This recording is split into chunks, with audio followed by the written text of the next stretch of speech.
All right, we are in 1 Samuel chapter 18, I think, when I checked. Might have already gotten that mixed up. But let's begin in prayer from Matthew chapter 6, verse 9. After this manner, therefore, pray ye, Our Father, which art in heaven, hallowed be thy name. Thy kingdom come, thy will be done in earth as it is in heaven. Give us this day our daily bread, and forgive us our debts, as we forgive our debtors. And lead us not into temptation, but deliver us from evil. For thine is the kingdom, and the power, and the glory, forever. Amen. Amen.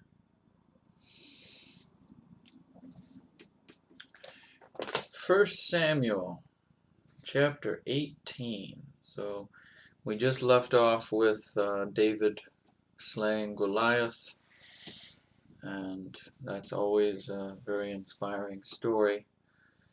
And now, as we continue through 1 Samuel, it's going to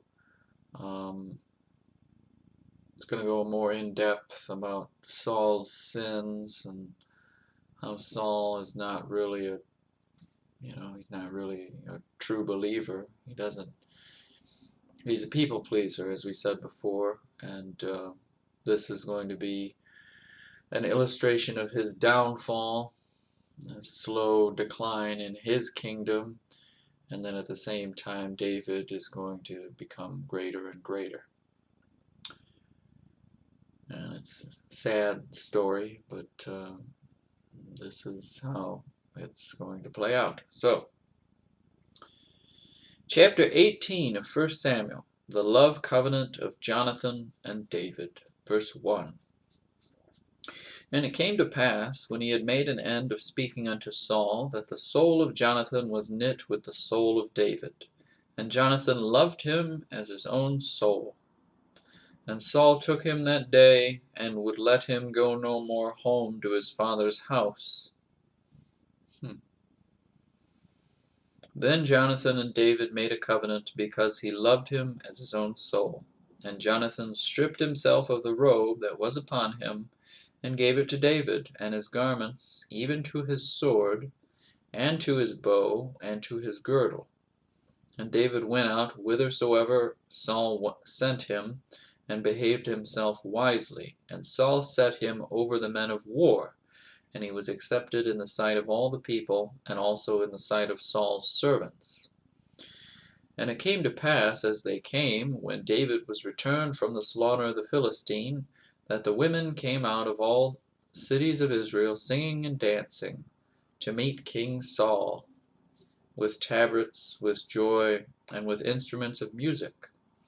And the women answered one another as they played, and said, Saul hath slain his thousands, and David his 10,000s. Saul's jealousy of David, whom he endeavors twice to kill. Verse 8. And Saul was very wroth, and the saying displeased him. And he said, They have ascribed unto David 10,000s, and to me they have ascribed but thousands. And what can he have more but the kingdom?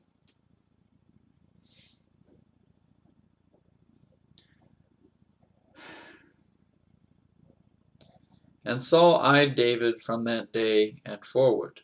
And it came to pass on the morrow that the evil spirit from God came upon Saul, and he prophesied in the midst of the house. And David played with his hand, and David played with his hand as at other times, and there was a javelin in Saul's hand. And Saul cast the javelin, for he said, I will smite David, even to the wall with it. And David avoided out of his presence twice. And Saul was afraid of David, because the Lord was with him, and was departed from Saul. That's probably a key verse right there. That's interesting. Saul was afraid of David, because the Lord was with him, and was departed from Saul. 13. Therefore Saul removed him from him, and made him his captain over 1,000. And he went out and came in before the people. And David behaved himself wisely in all his ways, and the Lord was with him. Wherefore, when Saul saw that he behaved himself very wisely, he was afraid of him. But all Israel and Judah loved David, because he went out and came in before them.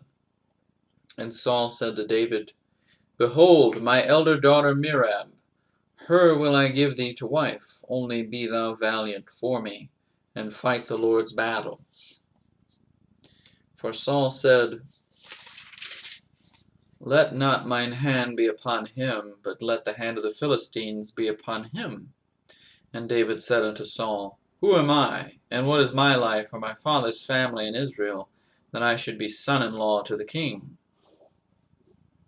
But it came to pass, at the time when Merab, Saul's daughter, should have been given to David, that she was given unto Adriel the Meholathite to wife. Michal, Saul's daughter, given to David. 20. And Michal, Saul's, I used to pronounce it Michal, but I don't know, we're going with Michal, I don't know. And Michal, Saul's daughter, loved David, and they told Saul, and the thing pleased him. And Saul said, I will give him her, that she may be a snare to him, and that the hand of the Philistines may be against him. Wherefore Saul said to David, Thou shalt this day be my son-in-law in the one of the twain. And Saul commanded his servants, saying, Commune with David secretly, and say, Behold, the king hath delight in thee, and all his servants love thee. Now therefore be the king's son-in-law.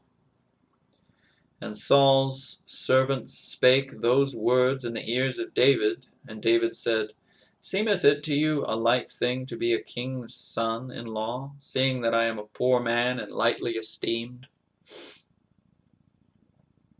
And the servants of Saul told him, saying, On this matter spake David. And Saul said, Thus shall ye say to David, The king desireth not any dowry, but 100 foreskins of the Philistines, to be avenged of the king's enemies. But Saul thought to make David fall by the hand of the Philistines. And when his servants told David these words, it pleased David well to be the king's son-in-law, and the days were not expired. Wherefore David arose and went, he and his men, and slew of the Philistines 200 men, and David brought their foreskins, and they gave them in full tale to the king, that he might be the king's son-in-law. And Saul gave him Michal his daughter to wife. And Saul saw and knew that the Lord was with David, and that Michal, Saul's daughter, loved him. And Saul was yet the more afraid of David, and Saul became David's enemy continually. I really don't want to get to that point with people. I'm sorry. Okay. Saul became David's enemy continually. Doesn't sound good. 30. Then the princes of the Philistines went forth, but you can't avoid that, you know. No matter what David did, that would have happened anyway. So, 30. Then the princes of the Philistines went forth, and it came to pass, after they went forth, that David behaved himself more wisely than all the servants of Saul, so that his name was much set by. Chapter 19. Saul's third attempt to kill David. David's flight. Verse 1. And Saul spake to Jonathan his son and to all his servants, that they should kill David.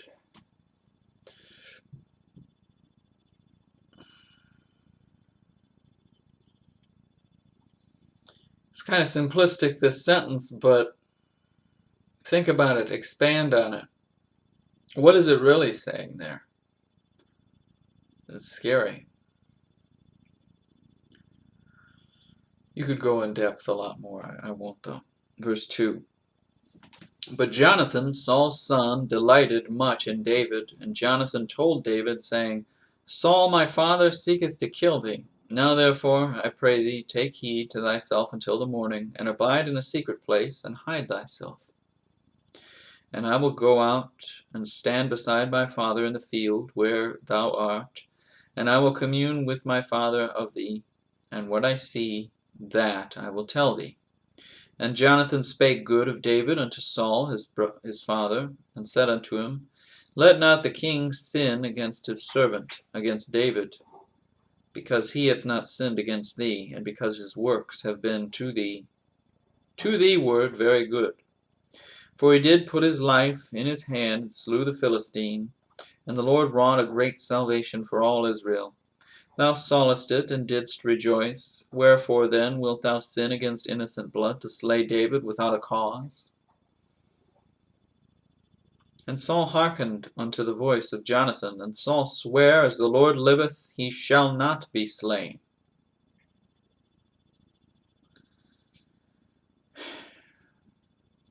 Either he's lying, or he's in conflict. Notice that. I think he's lying, but 7. And Jonathan called David, and Jonathan showed him all those things. And Jonathan brought David to Saul, and he was in his presence, as in times past. And there was war again, and David went out and fought with the Philistines, and slew them with a great slaughter, and they fled from him. And the evil spirit from the Lord was upon Saul, as he sat in his house with his javelin in his hand. And David played with his hand, and Saul sought to smite David, even to the wall with the javelin. But he slipped away out of Saul's presence, and he smote the javelin into the wall, and David fled and escaped that night. Saul also sent messengers unto David's house to watch him and to slay him in the morning. And Michal, David's wife, told him, saying, If thou save not thy life tonight, tomorrow thou shalt be slain. So Michal let David down through a window, and he went and fled and escaped. And Michal took an image and laid it in the bed, and put a pillow of goat's hair for his bolster, and covered it with a cloth. And when Saul sent messengers to take David, she said, He is sick. And Saul sent the messengers again to see David, saying, Bring him up to me in the bed, that I may slay him. And when the messengers were come in, behold, there was an image in the bed, with a pillow of goat's hair for his bolster. And Saul said unto Michal, Why hast thou deceived me so, and sent away mine enemy, that he is escaped? And Michal answered Saul, He said unto me, Let me go. Why should I kill thee? The Spirit of God protects David. Verse 18. So David fled and escaped, and came to Samuel to Ramah, and told him all that Saul had done to him. And he and Samuel went and dwelt in Naioth. And it was told Saul, saying, Behold, David is at Naioth in Ramah. And Saul sent messengers to take David. And when they saw the company of the prophets prophesying, and Samuel standing as appointed over them, the Spirit of God was upon the messengers of Saul, and they also prophesied. And when it was told Saul, he sent other messengers, and they prophesied likewise. And Saul sent messengers again the third time, and they prophesied also. Then went he also to Ramah, and came to a great well that is in Sechu. And he asked, and said, Where are Samuel and David?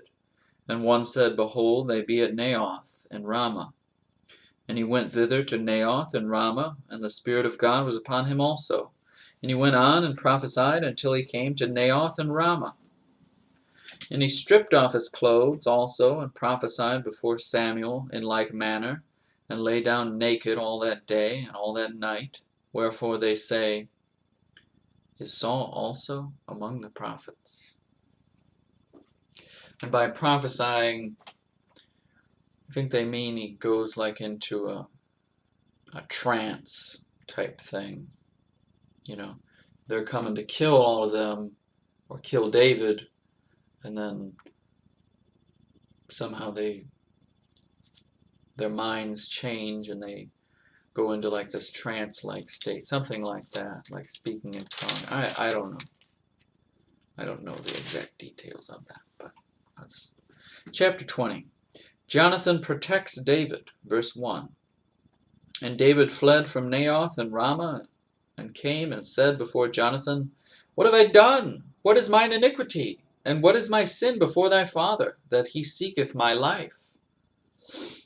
And he said unto him, God forbid, thou shalt not die. Behold, my father will do nothing, either great or small, but that he will show it me. And why should my father hide this thing from me? It is not so. See, he's being kind of gullible. I think Saul lied to him earlier. He's going to lie to him again, Sad. 3. And David sware moreover, and said, Thy father certainly knoweth that I have found grace in thine eyes. And he saith, Let not Jonathan know this, lest he be grieved. But truly, as the Lord liveth, and as thy soul liveth, there is but a step between me and death. Then said Jonathan unto David, Whatsoever thy soul desireth, I will even do it for thee. And David said unto Jonathan, Behold, tomorrow is the new moon, and I should not fail to sit with the king at meat. But let me go, that I may hide myself in the field until the third day at even. If thy father at all miss me then, say, David earnestly asked leave of me that he might run to Bethlehem, his city, for there is a yearly sacrifice there for all the family. If he say thus, It is well, thy servant shall have peace. But if he be very wroth, then be sure that evil is determined by him. Therefore thou shalt deal kindly with thy servant, for thou hast brought thy servant into a covenant of the Lord with thee. Notwithstanding, if there be in me iniquity, slay me thyself. For why shouldest thou bring me to thy father? And Jonathan said, Far be it from thee, for if I knew certainly that evil were determined by my father to come upon thee, then would not I tell it thee? Then said David to Jonathan, Who shall tell me? Or what if thy father answer thee roughly? And Jonathan said unto David, Come, and let us go out into the field. And they went out both of them into the field. And Jonathan said unto David, O Lord God of Israel, when I have sounded my father about tomorrow any time, or the third day, and behold, if there be good toward David, and I then send not unto thee, and show it thee. The Lord do so, and much more to Jonathan. But if it please my father to do thee evil, then I will show it thee, and send thee away, that thou mayest go in peace, and the Lord be with thee, as he hath been with my father. This is a sad scene. 14. And thou shalt not only, while yet I live, show me the kindness of the Lord, that I die not. But also thou shalt not cut off thy kindness from my house forever. No, not when the Lord hath cut off the enemies of David, every one from the face of the earth. So Jonathan made a covenant with the house of David, saying, Let the Lord even require it at the hand of David's enemies. And Jonathan caused David to swear again, because he loved him, for he loved him as he loved his own soul. Then Jonathan said to David, Tomorrow is the new moon, and thou shalt be missed, because thy seat will be empty. And when thou hast stayed 3 days, then thou shalt go down quickly, and come to the place where thou didst hide thyself when the business was in hand, and shalt remain by the stone of Ezel. And I will shoot 3 arrows on the side thereof, as though I shot at a mark. And behold, I will send a lad, saying, Go find out the arrows. If I expressly say unto the lad, Behold, the arrows are on this side of thee, take them, then come thou, for there is peace to thee, and no hurt, as the Lord liveth. But if I say thus unto the young man, Behold, the arrows are beyond thee, go thy way, for the Lord hath sent thee away. And as touching the matter which thou and I have spoken of, behold, the Lord be between thee and me forever. So David hid himself in the field, and when the new moon was come, the king sat him down to eat meat. And the king sat upon his seat as at other times, even upon a seat by the wall. And Jonathan arose, and Abner sat by Saul's side, and David's place was empty. Nevertheless Saul spake not anything that day, for he thought, Something hath befallen him. He is not clean, surely he is not clean. And it came to pass on the morrow, which was the 2nd day of the month, that David's place was empty. And Saul said unto Jonathan his son, Wherefore cometh not the son of Jesse to meat, neither yesterday nor today? And Jonathan answered Saul, David earnestly asked leave of me to go to Bethlehem. And he said, Let me go, I pray thee, for our family hath a sacrifice in the city, and my brother, he hath commanded me to be there. And now, if I have found favor in thine eyes, let me get away, I pray thee, and see my brethren. Therefore he cometh not unto the king's table. Then Saul's anger was kindled against Jonathan, and he said unto him, Thou son of the perverse rebellious woman, do not I know that thou hast chosen the son of Jesse to thine own confusion, and unto the confusion of thy mother's nakedness? For as long as the son of Jesse liveth upon the ground, thou shalt not be established, nor thy kingdom. Wherefore now send and fetch him unto me, for he shall surely die. Finally, he says how he really feels. 32. And Jonathan answered Saul his father, and said unto him, Wherefore shall he be slain? What hath he done? And Saul cast a javelin at him to smite him, whereby Jonathan knew that it was determined of his father to slay David. So Jonathan arose from the table in fierce anger, and did eat no meat the 2nd day of the month, for he was grieved for David, because his father had done him shame.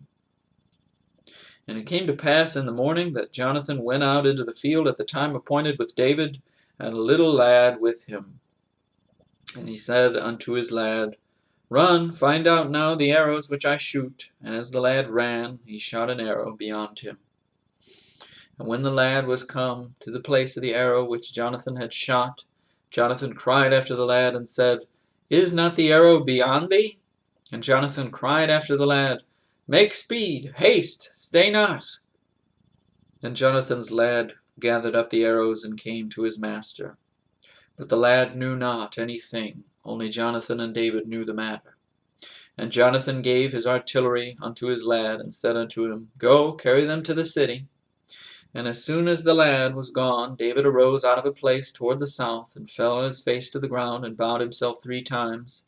And they kissed one another, and wept one with another, until David exceeded. And Jonathan said to David, Go in peace, for as much as we have sworn both of us in the name of the Lord, saying, The Lord be between me and thee, and between my seed and thy seed forever. And he arose and departed, and Jonathan went into the city. Sad, isn't it? But it's very well placed, you know. It's a pretty well made story here, you know. David has been in the king's court all this time, you know. He became great, and he accomplished a lot of great feats and everything, you know, with God on his side, you know. But as he grew, then Saul grew in evil. It's very sad. And now, as we move on to chapter 21, and pretty much the rest of this book, it's David on the run.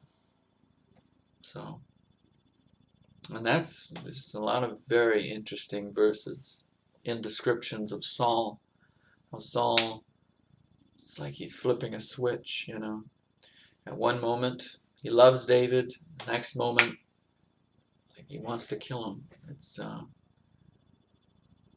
scary. I know people like that. Scary. Okay, 21, next time. Thank you for listening. Have a blessed day.